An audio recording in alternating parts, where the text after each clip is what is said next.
Hey, tu fais quoi? Ah, pas grand-chose, je regarde juste les infos. Ah, ok. Quelque chose d'intéressant. Rien de nouveau en vrai. Corruption, manipulation, Troisième Guerre mondiale. C'est juste les trucs habituels. Ouais, non, je vois ça. Hey, sinon, tu penses quoi du nouveau leader suprême? Ouais, j'ai vu le démon de la télé. Ouais, c'est quand même incroyable qu'il y ait une époque où ça nous aurait vraiment révolté de voir quelqu'un devenir le juge, le jury et l'exécuteur. Pareil, c'est vrai que c'est bizarre, mais tu sais, depuis 2020, j'ai l'impression qu'on est... Je sais pas comment dire. Plus résilient mentalement et émotionnellement parlant? En fait, j'allais dire désensibiliser un chaos politique, social et économique qui est en train d'amener la race humaine vers une extinction qui va être très honnêtement longue et douloureuse. Mais ouais, ça marche aussi. Oh, le leader suprême vient d'interdire la lecture d'un document public. Il a le droit de faire ça? Ben, selon beaucoup de règlements qui entourent les droits et libertés humaines, non. Mais d'un autre côté, c'est le leader suprême. Vrai? Et sinon, c'est quoi le document? Alors, quelque chose qui parle du Nil où il aurait fait des trucs pas corrects. Du genre? Le genre de trucs qui vont faire shadowban la vidéo. Ah! Et maintenant, on fait quoi? Alors, il a une arme surpuissante et il a l'air vraiment déterminé à l'utiliser contre une autre nation qui est tout aussi dangereuse. Ah, il y a une version de moi dans le passé qui en serait au minimum contrariée. Ouais. Ah, la guerre est déclarée. Oh! On est drafté! Eh ben, qu'est-ce que tu veux, la vie, ça aurait été le fun le temps que ça a duré, hein? Hey, tu sais quoi?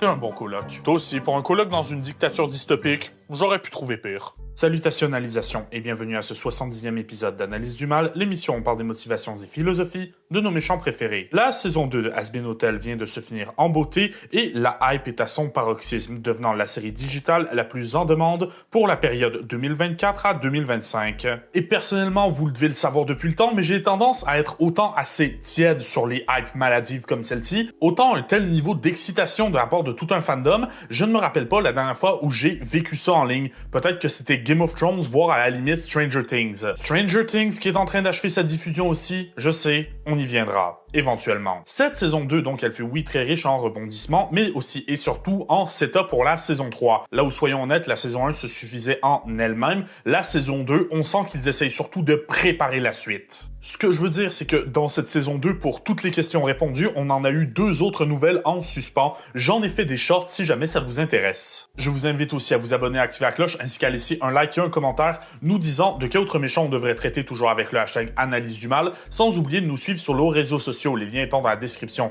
comme par exemple mon Instagram où est-ce que je réponds de temps en temps, le Discord de la communauté où est-ce qu'on peut tous interagir ensemble, et aussi et surtout notre Patreon, là où vous pourrez supporter financièrement la chaîne en échange de quelques contreparties. Ça va de simples petits shout-outs à littéralement choisir le sujet d'une vidéo, voire à avoir accès aux vidéos en avance et sans publicité. Bref, cette saison 2, autant je l'ai adorée, autant, elle m'a quand même méchamment humilié à un point de vue personnel quand il pense. La théorie comme quoi Alastor allait forcer Charlie à l'épouser pour prendre le contrôle de l'enfer, aux poubelles. Lilith possède l'âme d'Alastor, même chose. Quoique j'aimerais bien en parler d'ici quelques semaines. Luke qui prend le rôle de chef des exorcistes. Ha! Non, on a eu Abel à la place. Oui, je sais.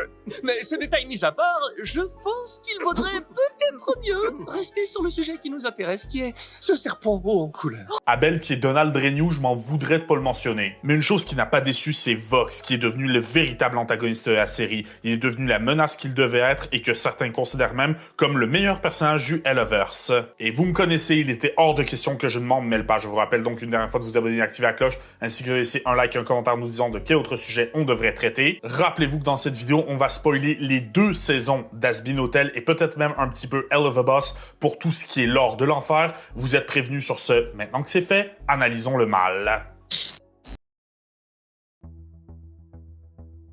L'histoire de Vox.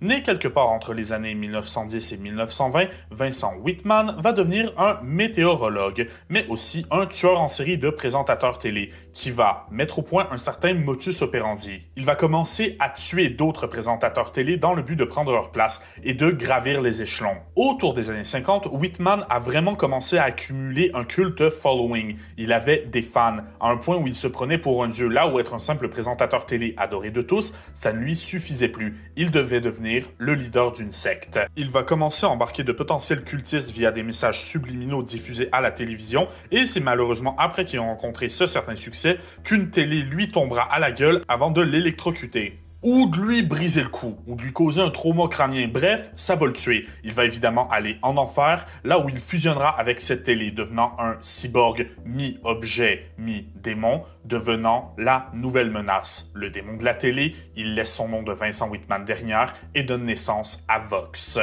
Si au début un simple large écran cathodique, Vox va commencer à passer des accords, à s'élever de façon politique dans les rangs de l'enfer, jusqu'au jour où il fera la rencontre d'un démon en particulier. Il va s'entretenir avec Alastor, le démon de la radio, à qui il doit beaucoup, là où il le flatte, lui lèche les bottes, lui demande de s'associer. Ce à quoi Alastor va répondre, en réel Alastor en fait.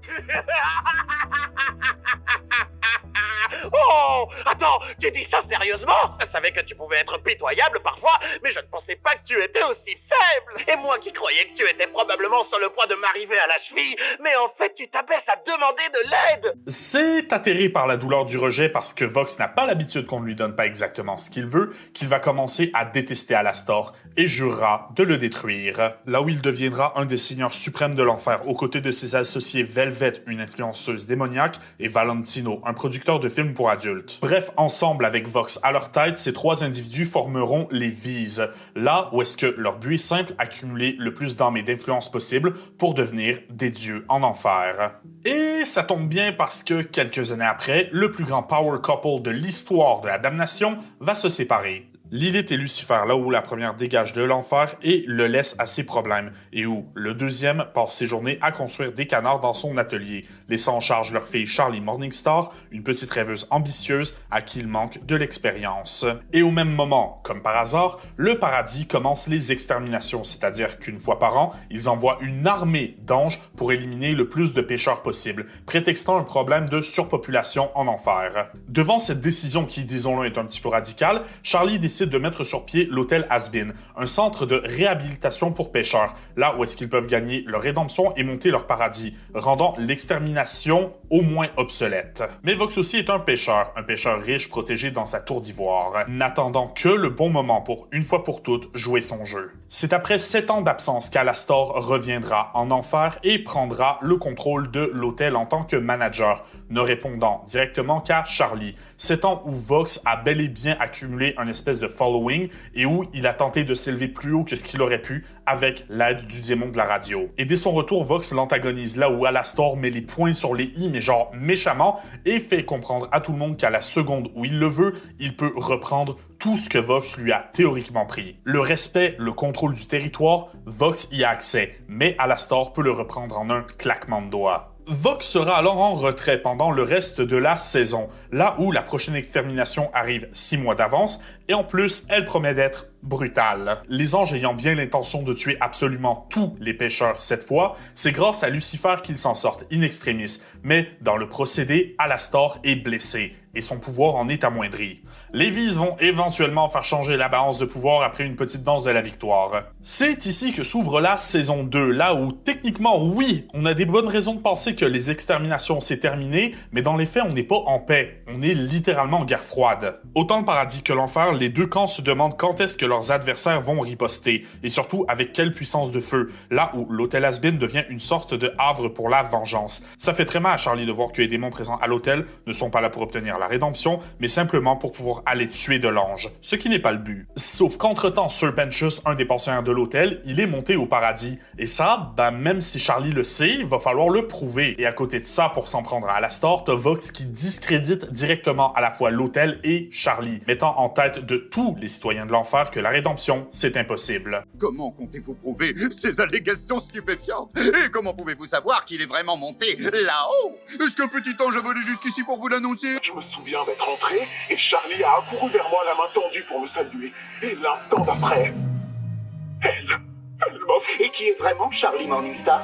Est-elle digne de confiance? J'ai menti. Je suis Danny qui déclenche le mal. Pour prouver que la seule façon d'être réellement en sécurité contre le paradis, c'est de prendre le pouvoir par la force, de monter une armée et d'aller descendre les anges un par un, déformant totalement la mémoire de Lilith, utilisant son visage comme une sorte de personnification de la vengeance. Là où en réalité cette personnification ne sert qu'à nourrir les sombres desseins de Vox, à savoir monter au paradis et être le dieu ultime de cet univers. Quand Lucifer se rendra compte de la situation, il tentera de s'en prendre à Vox. Le seul problème, c'est que Vox le sait bien, Lucifer, il est puni en enfer. Sa punition est de supporter les pécheurs, mais de ne jamais pouvoir lever la main sur eux. C'est donc une des tentatives d'intimidation de Lucifer qui aideront Vox, qui l'aideront à montrer à tout le monde que les anges, même ceux déchus, sont là pour les blesser. Pendant ce temps, ce roi estime que nous autres technos devons nous contenter d'une vie de souffrance infinie. Ce qui était maintenant de la peur de la part du peuple de l'enfer est devenu de la haine pure et dure.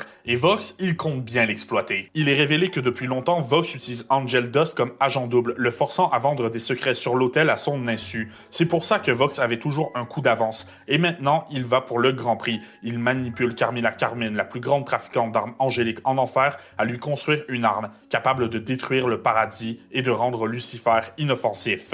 D'une pierre deux coups, elle va lui construire un canon qui utilise justement un archange comme batterie. Cet archange étant Lucifer que Vox a piégé. L'ironie étant, c'est pas son seul prisonnier parce que plus tôt dans la saison, Alastor a décidé de se vendre à Vox. Il va accepter d'être le prisonnier du démon de la télé, en échange de quoi Vox ne doit pas toucher à Charlie Morningstar. Vox utilisera son canon et donnera un ultimatum au paradis. Ils ont 24 heures pour rendre les armes pacifiquement et lui donner les clés de la grande salle. Le cas échéant, Vox détruira le paradis et marchera sur ses cendres avec son armée de démons. Vox est au top, Vox est surpuissant, Vox a gagné. C'est là qu'Alastor va appeler la faveur que Charlie lui devait, là où la princesse proclame que le démon de la télé est le plus puissant des pêcheurs de l'enfer.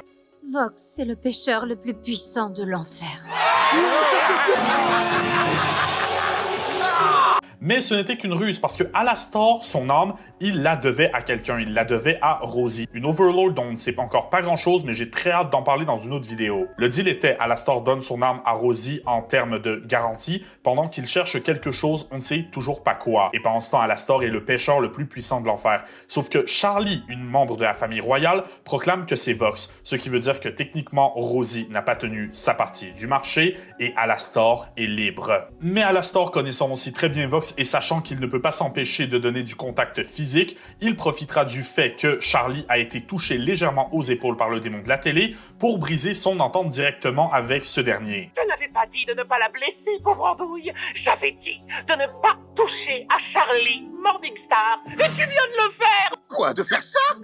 Attends, tu déconnes, ça compte pas! Ce qui est quand même un excellent retournement de situation, même si, je vais pas vous mentir, je l'avais un tout petit peu vu venir. Mais bref, Alastor a beau être nerfé, il est encore techniquement le plus puissant des pêcheurs et surtout, il est libre de ses actions. Il n'est plus en la possession de Vox, il n'est plus en la possession de Rosie. C'est là que les deux antagonistes se lancent dans un combat, un véritable combat, là où, pour une fois, plus personne ne doit retenir ses coups. Vox devient, disons les choses comme elles sont, complètement cinglé et est prêt à détruire la moitié du pentagramme simplement pour blesser Alastor, là où toutes les forces de l'enfer viennent s'allier pour contenir l'arme, libérer Lucifer et empêcher cette nouvelle extermination, cette fois venant du démon de la télé. Vox est décapité et même s'il est encore en vie, il est clair qu'il n'aura plus jamais la même influence sur les forces de l'enfer. Chez Vox donc, on parle de folie des grandeurs, on parle d'égocentrisme, peut-être même de narcissisme, de manipulation, de trahison, bref, tout ce qui fait de lui un excellent résident de l'enfer. Le démon de la télé. Dans l'univers d'Azbin Hotel, les démons prennent une forme animale, la forme d'un objet, bref, ils n'ont plus leur forme humaine. Ce qui me pousse honnêtement à me poser des questions quant au requin de Vox. Sérieusement, est-ce que quelqu'un peut m'expliquer c'est quoi ce chien de garde? Est-ce que quelqu'un peut m'expliquer ce que c'est? C'est quoi? C'est un requin qui a commis des crimes contre le genre requin et qui a été exécuté par la Cour suprême des Karchar. Quand je vous dis que des fois je me pose trop de questions, c'est difficile de savoir qu'est-ce qui donne exactement la forme du pêcheur en enfer, mais on peut quand même tourner autour du pot. Angel est mort d'une overdose, il est devenu un démon araignée, un animal venimeux. Alastor s'est fait descendre par un chasseur de cerfs après avoir mené une vie cannibale et est devenu une sorte de démon chevreuil qui fait penser au Wendigo. Puncho c'était un inventeur et est devenu un serpent parce que je sais pas, hein. Par contre Vox il est devenu un démon télé et ça, oh j'ai des trucs à en dire. De base, Vox, il est mort en prenant une télé à la gueule, ce qui est hilarant. Quand tu t'en vas en enfer suite à un gag de Bugs Bunny, moi je dis ça a sa place dans un one-man show.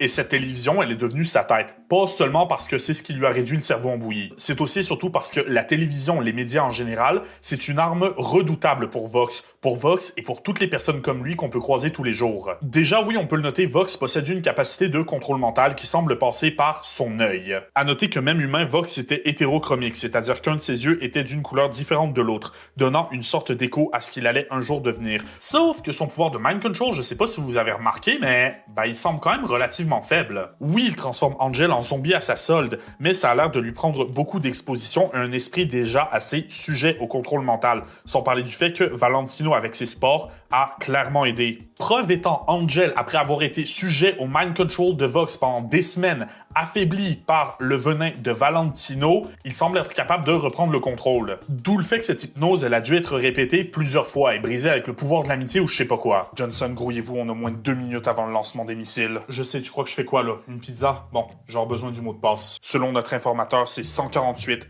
FE67. Parfait, et... bingo!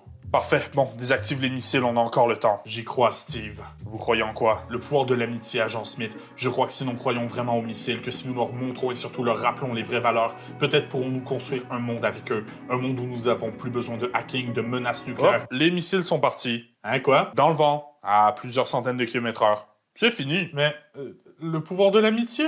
Écoute, va falloir en parler à la côte Est. Oh, une seconde!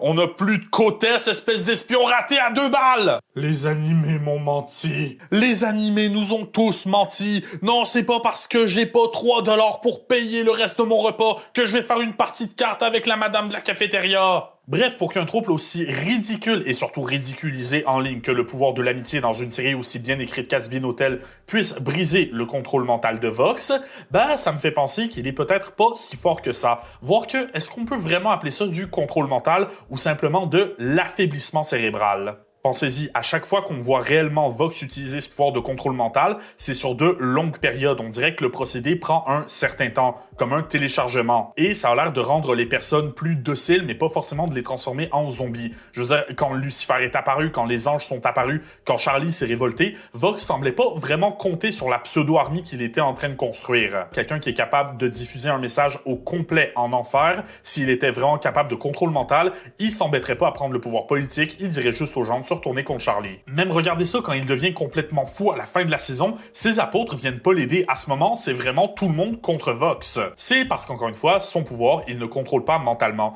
Il rend juste les gens beaucoup plus dociles, on va dire. Beaucoup plus propices à absorber son information et sa propagande. Alors tu me diras, c'est du pareil au même, parce que le résultat, c'est quand même que Vox se ramasse une armée, et surtout une armée fidèle. À ça, je réponds oui. Et vous savez quoi? On a été éduqués toute notre enfance à éviter ce genre de message. Et moi, personnellement, c'est grâce à un hippopotame. Petit contexte, à la fin des années 90, début 2000, le gouvernement canadien produit une petite série de pubs sociétales pour sensibiliser les jeunes qui regardent la télé à avoir un esprit critique et surtout à ne pas croire tout ce qu'on lui dit. Et de ces publicités, il y en a 2 qui sont devenues des classiques instantanés, qui ont été diffusés depuis que je portais encore des couches jusqu'à très tard dans mon développement de préado. On a par exemple cette publicité avec la télé qui te dit littéralement de pas te croire tout ce qu'elle dit. Écoute, pense-y, tu peux parler à ton meilleur ami, à ta mère, ton père, de tout ce que tu vois à la télé.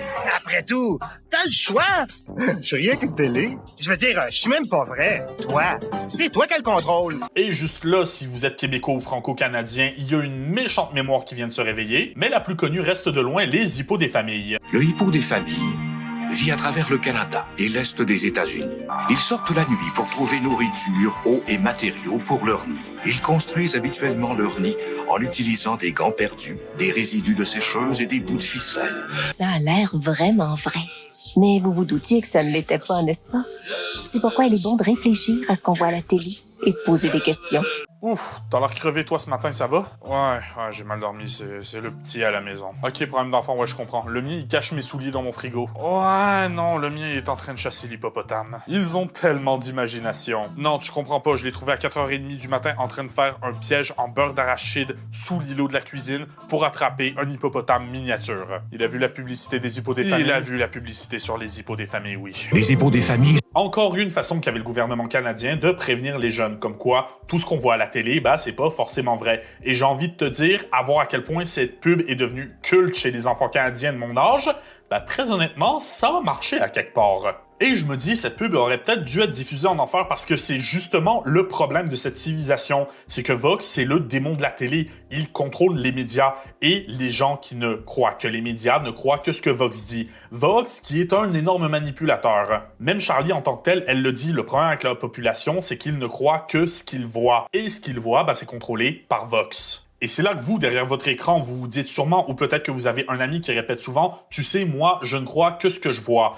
Et est-ce que vous vous rendez compte que c'est vraiment une mauvaise habitude à prendre? Alors bien sûr, j'appelle pas à la paranoïa et la censure des médias en général. C'est encore une question d'esprit critique. Mais pensez-y, croire que ce qu'on voit autant dans notre monde que dans un monde comme celui d'Azbin Hotel, c'est une très mauvaise idée. Par exemple, vous vous doutez bien que dans cette scène, Darth Vader n'a pas vraiment coupé la main de Luke Skywalker. C'est un trucage d'effets spéciaux. Même chose dans un spectacle de magie, à moins d'être vraiment des loulous, vous vous doutez bien que c'est jamais que de la fumée et des miroirs, qu'il y a un truc que vous ne le voyez simplement pas. Mais ça veut pas dire que vous pensez réellement qu'on a le pouvoir de faire apparaître un lapin dans un chapeau ou de transporter quelqu'un d'un bout à l'autre de la pièce en claquant des doigts. Bref, tant que vous n'êtes pas relativement très stupide, vous vous doutez très bien qu'il y a un trucage. Ça marche pour la magie, ça marche pour les effets spéciaux et malheureusement, ça marche pour les médias de Vox. J'ai envie de te dire, certains médias dans la vraie vie aussi. Mais le fait étant que dans un contexte de fiction, ça a l'air réel, ça a l'air vrai. Le spectateur accepte juste qu'on lui montre pour que le spectacle avance. C'est ça, c'est la fameuse suspension consentie de l'incrédulité. J'adore ce concept, c'est littéralement « j'accepte que tu me prennes pour un con tant que j'ai un bon spectacle en retour ». Le mot ici étant spectacle, histoire, parce que Vox, quand il pense, il utilise ça sur quelque chose qui ne devrait pas être fictif. Son travail, c'est techniquement de rapporter des faits, et il rapporte les faits à sa façon pour se ramasser des apôtres. Là où de la suspension consentie de l'incrédulité, il n'est pas supposé en avoir. Il y a une certaine relation de confiance qui est censée s'établir entre le journaliste et la personne qui regarde les informations diffusées. L'entente étant, je te donne de mon temps, de mon attention et de la crédibilité, en échange de me faire raconter la vérité. Là où on entre dans un autre débat, qu'est-ce que c'est que la vérité? Et surtout, qu'est-ce que c'est que la vérité dans le contexte d'Azbin Hotel? Parce que Vox, techniquement, il ment pas sur toute la ligne. Est-ce que les anges sont là pour détruire les pécheurs? Oui, ils l'ont déjà été, mais ils tentent de changer. Vox, avec ses médias, pratique le demi-mensonge, c'est-à-dire qu'il dit une partie de la vérité pour que la partie qui est simplement pas vraie passe crème. En ce sens, on peut le dire, Vox est un énorme écho des hommes politiques d'aujourd'hui. Non, reste sur la vidéo, reste sur la vidéo. Je veux dire, c'est pas une théorie ou une extrapolation, c'est juste vrai. Je veux dire, dans un épisode, il dit littéralement qu'ils veulent rendre gloire à l'enfer. En anglais, il dit « We'll make hell great again ». C'était hilarant quand Supernatural le fait en 2016, c'est hilarant quand Azbin Hotel le fait en 2025. Ouais, je suis mieux de dire hilarant parce que je sais que si je dis que c'est terrifiant, je vais perdre des abonnés. Mais bref, on en revient au début. Vox montre ce qu'il veut montrer et il le montre sous un certain contexte, là où le peuple de l'enfer ne croit que ce qu'il voit. Mais ce qu'il voit, c'est un mensonge. Un mensonge qui donne du pouvoir à celui qui est devenu le véritable démon de la télé. Et ce, d'une certaine façon, bien avant sa mort.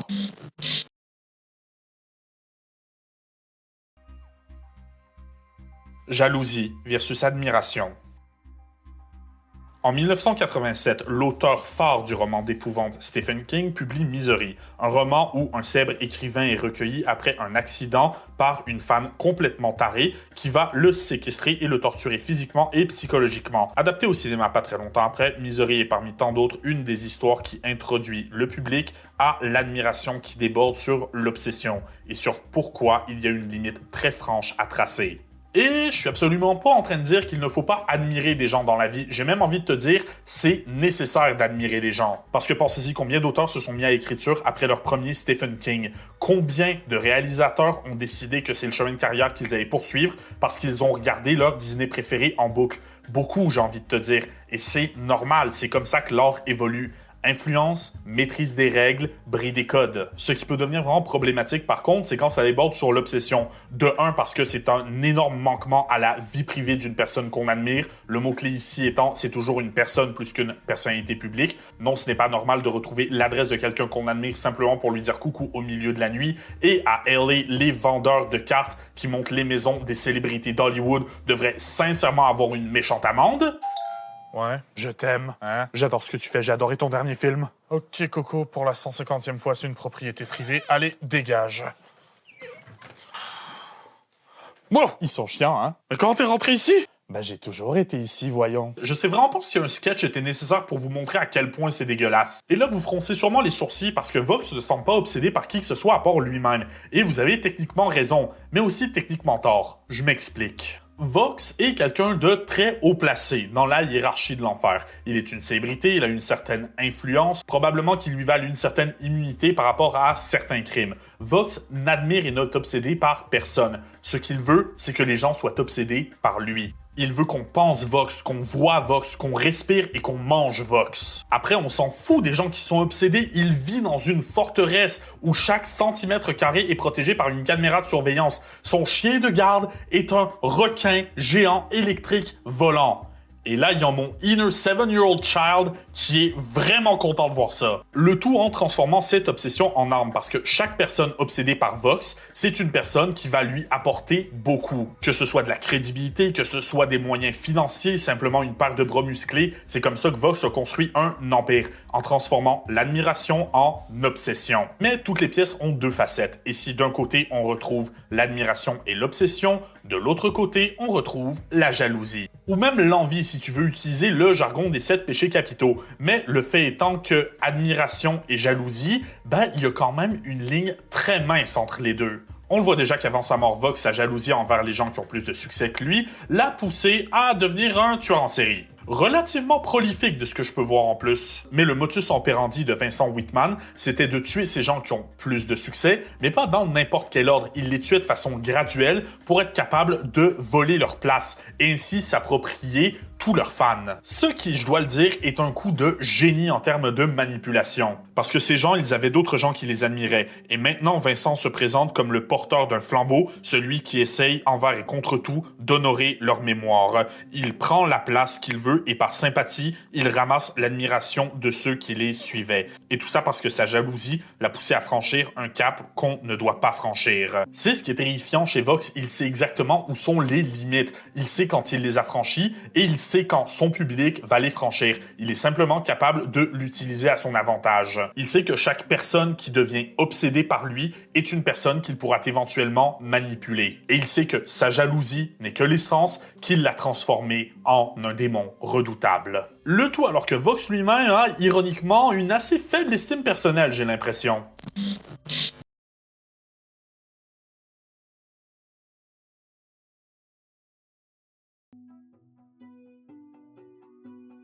Tu es pathétique, Vincent. Au début de la saison, on a finalement droit à un flashback. Le flashback qu'on attendait tous, le flashback qui explique l'origine de la querelle entre Vox et Alastor.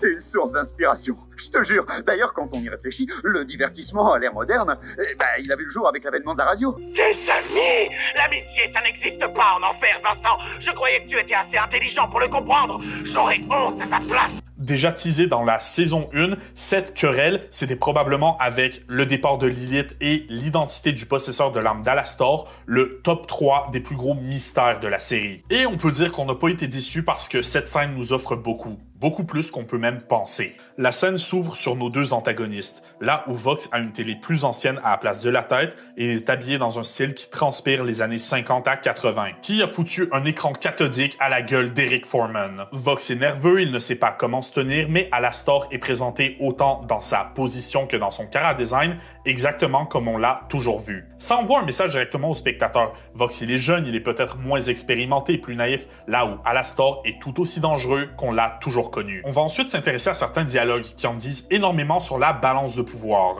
Oh, je te bassine un peu trop avec mes compliments. C'est possible. Je suis quelqu'un de visionnaire, alors je crois que t'as intérêt à écouter ce que je te propose. Je suis tout oui, mon ami. Remettez-moi un whisky, s'il vous plaît. Nous pourrions devenir imbattables, la radio et la vidéo. Toi et moi, on régnerait sur l'enfer.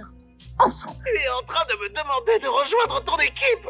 Et moi qui croyais que tu étais probablement sur le point de m'arriver à la cheville. Voilà, scénaristiquement ici, c'est très brillant. On repose sur quelque chose, des archétypes, c'est-à-dire des éléments qui, vraisemblablement, on a vu tellement souvent qu'on les connaît par cœur, sans pour autant que ça devienne un cliché. Le fait étant qu'il y a une façon de les utiliser pour que ça fasse déjà vu, sans pour autant que ça fasse ennuyeux. Ici, Alastor, c'est le méchant suffisant, en contrôle et arrogant, et Vox, c'est le newbie qui a beaucoup d'admiration pour lui. Je sais, c'est plus complexe, mais on y reviendra. Ce que ça établit surtout, c'est que les deux ne jouent pas dans la même ligue. Alastor est bien au-dessus de Vox. Idée supportée par la chanson Let's Begin de la saison 1, là où c'est clair, Vox et Alastor, c'est une rivalité à sens unique. Si Vox, de prime abord, il semble obsédé par le fait de défaire Alastor, le détester avec une passion brûlante, Alastor, dans les faits, il en a rien à battre de Vox. C'est qu'une petite épine dans son pied, c'est qu'un petit caillou sur son chemin, et il le balaye gentiment sur le côté dès qu'il change de cours.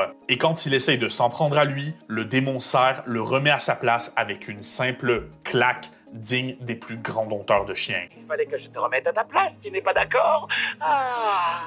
Et aujourd'hui, tu me tiens à ta botte. Pourtant, tu as toujours besoin des autres pour asseoir ton pouvoir. Sauf que Alastor, c'est un homme intelligent, et cette intelligence dépasse de loin son arrogance. Il le sait que Vox est quelqu'un qui a beaucoup de potentiel et qui est très dangereux. C'est pour ça qu'il le garde à sa place, qu'il tente tant bien que mal de le repousser sans pour autant lui donner la clé pour le détruire. Et c'est comme ça que tout explose. C'est directement là que Alastor a mis le feu aux poudres et que cette fausse rivalité s'est embrasée du côté de Vox. Au début, dans cette partie, je voulais pointer du doigt le fait qu'Alastor est très hypocrite ici, dans le sens où lui aussi il passe des accords, lui aussi il repose sur les autres pour l'aider. Mais en regardant la saison pour les biens de la vidéo, je me suis rendu compte qu'il y a une énorme nuance dans le comment c'est fait. C'est vrai que sans ses followers et sans ses acolytes, Vox n'est rien. Il les appelle à l'aide pour péter la gueule de Alastor. Là où le démon de la radio fait la même chose, il appelle en renfort Nifty et Husk, mais c'est pas pareil. Il les appelle pour le spectacle, parce qu'il a besoin que Vox pense que lui et Alastor jouent à armes égales. Alors que dans les faits, même si ça reste de la spéculation, en voyant les feats d'Alastor dans la saison 1, c'est pas trop dur de penser qu'il aurait pu faire du 1v3 contre les Viz relativement facilement, même dans son état actuel. Je veux dire, il a plus d'expérience avec la magie noire et le combat que ces trois-là réunis, et selon Rosie, il est encore le plus puissant des pêcheurs de l'enfer. Et il y a qu'à voir à quel point il s'amuse à la fin de la saison, là où, je le rappelle encore, il était blessé. Bref, Alastor pèse dans le game et ça lui prend énormément de travail pour faire croire à Vox qu'il est même proche de son niveau. On arrive à la même chose quand Alastor passe un accord avec Charlie. C'est pas une demande d'aide, c'est une demande de faveur. C'est un échange de services qu'il va retourner à son avantage. Service quand je le souhaiterai et pour lequel tu n'auras à blesser personne. Et en échange, je te donnerai mon info. Marché conclu. Vox a su faire rentrer ses associés, les Viz, dans une sphère d'élite. Il leur donne beaucoup parce qu'il sait qu'il peut en retirer encore plus. Il est celui qui aide à diffuser les films de Val, par exemple, et c'est entre autres grâce à ces films qu'il est capable d'exploiter certaines forces à tout hasard, le fait d'avoir un agent dormant au sein de l'hôtel Has-Been. C'est comme ça que Vox fonctionne. Il fait dans le donnant-donnant, même si en bout de ligne, c'est assez déséquilibré. Pas Alastor. Alastor ne demande jamais d'aide, il appelle des faveurs. Des faveurs qu'il obtient dans des deals que, soyons honnêtes, il est le seul vrai gagnant. Par exemple, l'âme de Husk et toutes celles qu'il possédait, Alastor les a gagnées en exploitant son addiction au gambling. Même chose pour son entente avec Charlie, il lui a révélé une information en échange de cette faveur. Information qu'il avait tout intérêt à lui annoncer en échange parce que, de toute façon, les anges arrivaient et que lui aussi était en danger. Alastor ne perd jamais dans ses deals, il est toujours le gagnant. Sauf dans son deal avec Rosie, évidemment, mais c'est un deal qu'il a été capable de briser et même de tirer avantage de sa nouvelle liberté à la fin pour regagner sa puissance perdue. Là où ça devient intéressant, c'est que l'histoire de Alastor et Vox se miroire. Et pas qu'un peu. Tout commence parce que Vox désire le pouvoir, quelque chose de concret. Il le prend par la force et manipule les gens pour y arriver. Versus Alastor, qui est simplement un tueur en série, qui, jusqu'à preuve du contraire, ne faisait que s'amuser et tuer les gens qui lui tapaient un petit peu sur le système. Arrive alors leur mort, les deux dans un accident, mais vraisemblablement en enfer, Vox n'était personne. Pour arriver au top, il a dû faire des marchés et se faire un nom. Objectivement, sa place, Vox, il a dû, d'une certaine façon, la gagner à travers des coups de travail acharnés. Pas Alastor, la veille de sa mort, il passe un accord, comme par hasard, il est descendu le lendemain et il devient un des démons les plus puissants de l'histoire de l'enfer. Ce qui les différencie, c'est que Alastor, objectivement, pour en arriver là, il a trouvé un moyen de tricher. Il a speedrun jusqu'au top. Il a défoncé le système. Là où Vox l'a simplement exploité. Quand on le dit comme ça, c'est difficile de ne pas souligner le fait que Vox a toutes les raisons d'être jaloux d'Alastor. Parce que ça a beau être une mauvaise personne, c'est une mauvaise personne qui met du cœur à l'ouvrage, qui travaille très fort pour en arriver où il est. Là où Alastor, il l'a tout simplement pris par la force et par la tricherie. Parce qu'on le sait tous, si Vox en avait eu l'occasion, il aurait pris ce pouvoir par la même triche, mais il n'y a pas pensé. Ou du moins, il n'était pas assez malin pour trouver des failles à exploiter. Les deux sont objectivement des assholes, mais pas pour les mêmes raisons et surtout pas dans un même sens.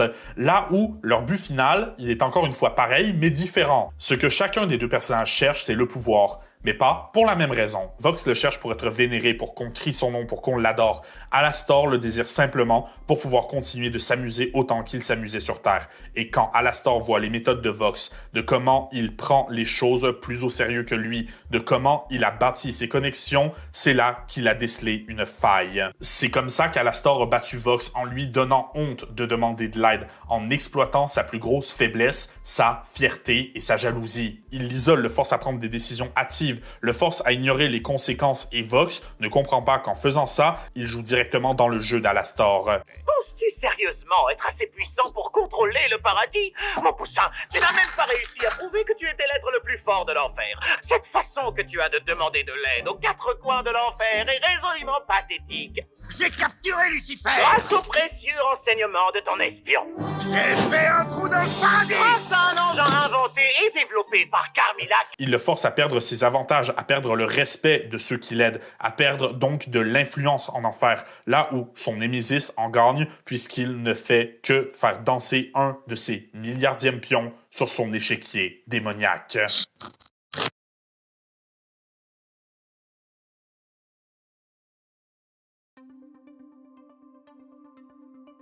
Le démon qui voulait être un dieu. Vox a un complexe de dieu. Et ça, c'est rien de le dire. C'est pas suffisant d'être un des, si ce n'est le plus grand seigneur de l'enfer, en plus d'être la figure principale de la plus grosse conglomération du pentagramme. Ce qu'il veut, c'est la divinité. Monter au sommet, prendre la place de Serra, de l'autorité suprême du paradis, et devenir le maître absolu de la création. Quand il était humain, ce qu'il désirait, c'était que tous les regards soient braqués sur lui. Ce qui l'a mené à devenir le gourou d'une secte. Là où, après la mort, ça ne lui suffisait plus. Il a visé encore plus haut. Et on peut dire ce qu'on veut, mais l'ambition, ça se respecte. Mais c'est aussi accessoirement ce qui a causé sa mort de façon assez ironique. On a ensuite la fameuse scène avec Alastor où Vox il est tout petit, tout mignon, tout choupi, et où c'est très impliqué que c'est là qu'il est devenu une mauvaise personne. À ça, je réponds, sur Terre, il était le leader d'une secte et un tueur en série. C'est quoi Vox, il est devenu une meilleure personne en arrivant en enfer? Il va falloir qu'on me l'explique, celle-là. Je pense qu'en regardant cette scène, je suis pas le seul à avoir remis beaucoup de ce que je pensais sur Has Been Hotel en question. Et surtout, je pense qu'on s'est tous sentis un petit peu mal pour Vox. Et honnêtement, on devrait pas. Sur les réseaux sociaux, j'ai vu passer une théorie qui est très intéressante, qui explique que cette scène, elle a un énorme double sens. Un double sens qui vient trahir peut-être un certain problème de santé mentale chez Vox. Et comme d'habitude, quand on parle de santé mentale, j'ai fait les recherches le plus sérieusement que je peux, mais je ne suis ni un thérapeute diplômé, ni un médecin, ni un expert de quelque façon que ce soit. Si vous vous reconnaissez dans ces patterns, ce n'est pas sur une vidéo YouTube que vous pourrez trouver un diagnostic, c'est avec de rigoureux traitements et analyses chez un professionnel. Et si vous sentez que vous avez besoin de l'aide, je vous encourage à aller la chercher. Mais bref, pour revenir à Vox, l'idée étant qu'il est atteint du trouble du pervers narcissique. Le narcissiste en anglais, on va garder ce nom parce que c'est quand même vachement plus court. On en a déjà parlé très souvent sur cette chaîne, donc je vais essayer de faire vite, mais le narcissiste, notamment, on l'a vu dans le 2e épisode d'Analyse du mal sur Eric Cartman. Alors, qu'est-ce que c'est, le narcissisme? Aussi appelé pathologie narcissique, c'est un état mental où la personne a des patterns égoïstes, arrogants, un manque d'empathie et de considération pour les gens. Là où un mot revient souvent ici, et c'est le mot manipulateur. Et selon cette théorie, toujours, cette manipulation, c'est ce qu'on voit avec Alastor. Ce que Vox est en train de faire, c'est tenter d'introduire Alastor dans une nouvelle relation. Une relation dépendante où le démon de la radio ne pourra plus se passer de la présence de Vox, et ce via le love bombing.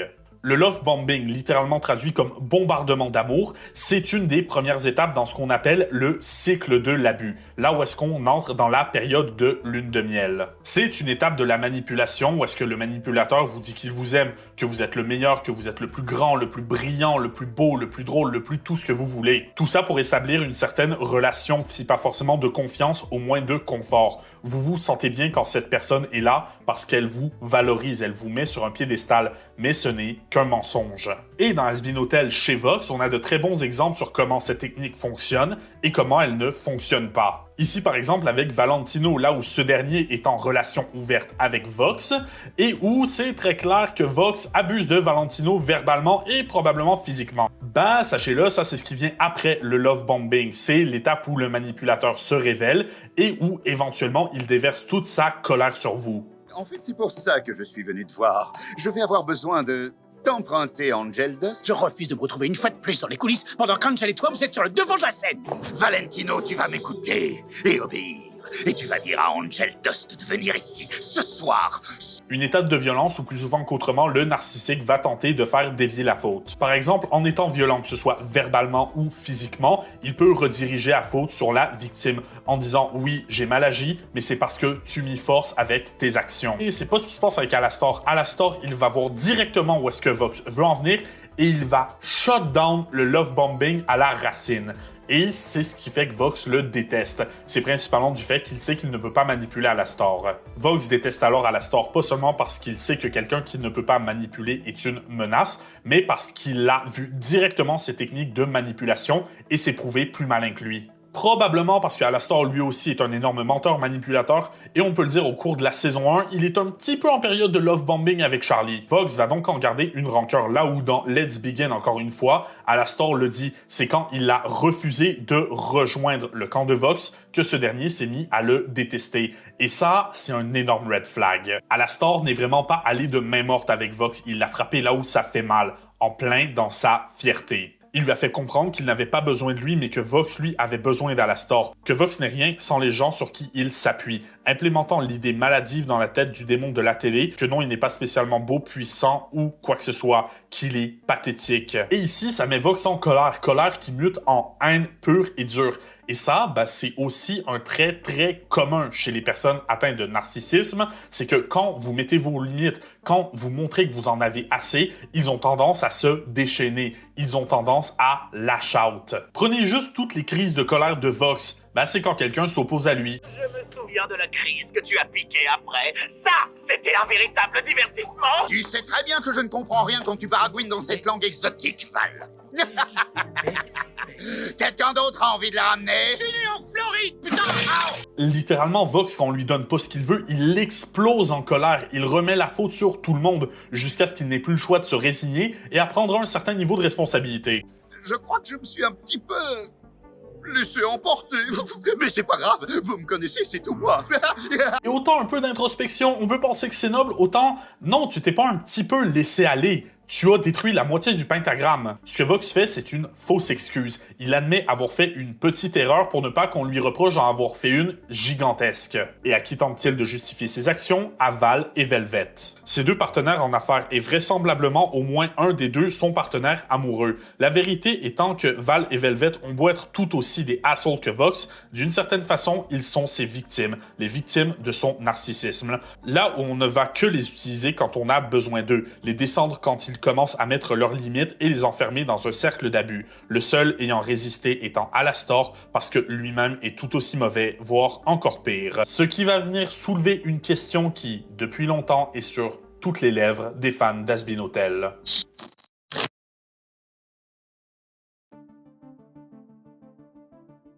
Penses-tu que je peux être racheté? C'est la question que Vox va poser au début de la saison à Charlie, là où elle répondra avec son optimisme habituel. À votre avis, est-ce que moi, je pourrais être racheté? J'ai la conviction que la rédemption est pour tout le monde. Et c'est quand même le point central de Has-Been Hotel. Personne n'est perdu, tout le monde peut avoir droit à une rédemption s'il y travaille assez fort. Scénaristiquement, c'est ce que nous a fait penser la série. La nuance ici étant que tout le monde peut avoir droit à une rédemption, pas tout le monde a une rédemption.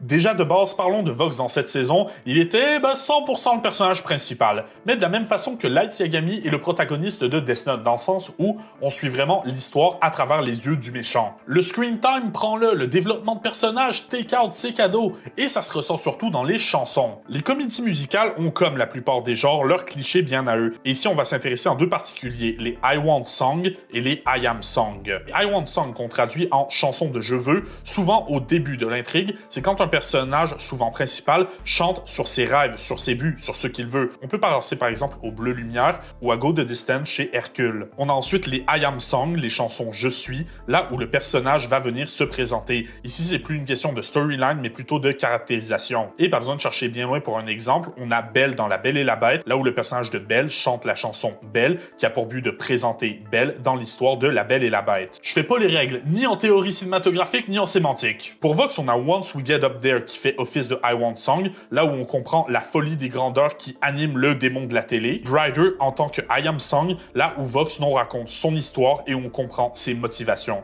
Et surtout comment il est devenu le monstre qui se tient devant nous. Et avec autant de développement, oui, c'est ironique, mais Vox, il vient un petit peu voler le projecteur dans la saison 2 par rapport aux autres personnages. Très ironique quand tu sais que c'est en volant les projecteurs qu'il s'est retrouvé en enfer. Ce qui nous amène à notre question, est-ce que Vox peut être racheté? Je pense honnêtement que, mécaniquement parlant, oui. Dans quel sens? Dans le sens où, de la façon que les règles de l'univers sont présentées, il n'est pas impossible que Vox ait une rédemption. Après tout, Sir Pentious s'est racheté. Il a racheté ses erreurs avec un coût proportionnel. Alors Vox, qui était vraisemblablement une pire personne que Pentious, a probablement la possibilité de se racheter. Le coût sera juste énormément plus grand. Ça marche encore une fois mécaniquement selon ce qui a été mis en œuvre dans l'univers. Mais scénaristiquement parlant, c'est une autre histoire. Vox et Alastor sont, selon moi, les deux personnages qui ne devraient absolument pas avoir droit à une rédemption quand on parle de scénario. Je m'explique. Il y a quelques semaines, je sortais un short où j'explique que je pense que Hazbin Hotel est en train de bâtir une rédemption pour un personnage de Valentino. Et les commentaires ont été assez mitigés. Même Alastor a plus de chances de réussir à se racheter. Pour la rédemption de Val, c'est mort pour moi. Valentino est beaucoup trop mauvais pour monter au paradis. Oui, mais non. S'ils font ça, le show va être cancel as fuck.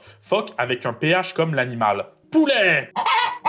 Mais maintenant que la saison 2 est sortie, on peut extrapoler là-dessus. C'est très clair au courant de l'intrigue que Val est manipulé par Vox, qu'il commence à s'en rendre compte et surtout qu'il en souffre. Alors Val reste une ordure, mais quelque part, certains éléments me font penser qu'il a des sentiments plus sincères que ceux de Vox. Idée qui m'a mis très mal à l'aise en écrivant cette vidéo. Ce qui m'amène à une autre question, comment est-ce qu'on définit la rédemption? Parce que racheter un personnage auprès des autres personnages, encore une fois, mécaniquement parlant, c'est super facile. Le scénariste a juste à décider que ça arrive. Là où c'est plus complexe, c'est que le personnage doit se racheter aux yeux du public. Et ça, faut bien le faire. Dans le cas de Valentino, il va maltraiter Angel Dust, un des personnages préférés des fans, autant physiquement que verbalement que même sexuellement. Ce qui fait qu'on a une relation assez mal avec Valentino, parce qu'il fait du mal à quelqu'un qu'on est censé adorer et même qu'on est censé prendre en pitié. Bref, si Val a bien droit à sa rédemption, ça doit être bien fait. Entre alors Vox où c'est encore une fois plus complexe. Vox a fait souffrir tout autant de gens, voire plus que Valentino. Pour autant qu'on le sache, il a tué plus de gens que ce dernier. Il semble même aimer faire souffrir les gens,